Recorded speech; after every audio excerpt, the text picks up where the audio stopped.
with this issue. Let's take another phone call. Yeah, back to the phones we go. Let's go to Chris in Louisiana, line 4. Chris, welcome to JSEC Live. You're on the air. Hi, Chris. Hi, Jay. You mentioned respect the Constitution, and in that spirit, I'd like to have about half the time you gave the last gentleman.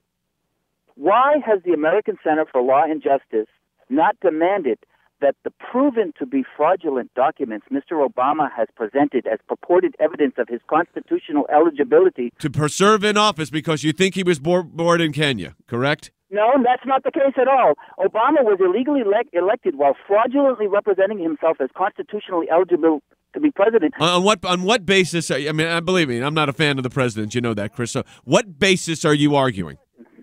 Sir, because his own literary agent... Oh, it's a literary agent. Okay, thank you for calling.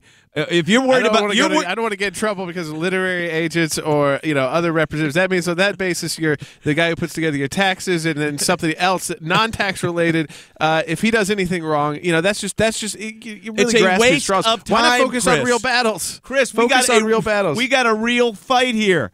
Don't get caught up in the things that don't matter. The guy's in. I don't care what his literary agent said. It doesn't matter. There have been attempts to challenge his eligibility for office. Let me tell you what's happened to those. Nothing.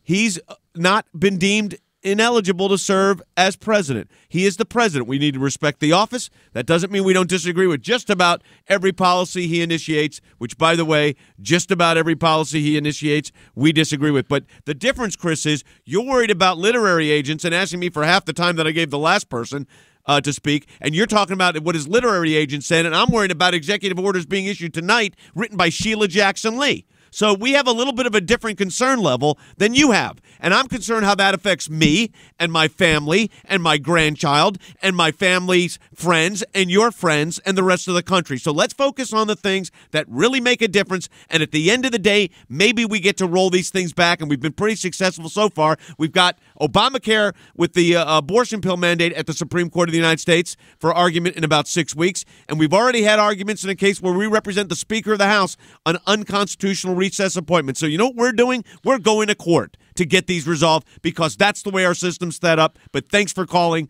Let's go to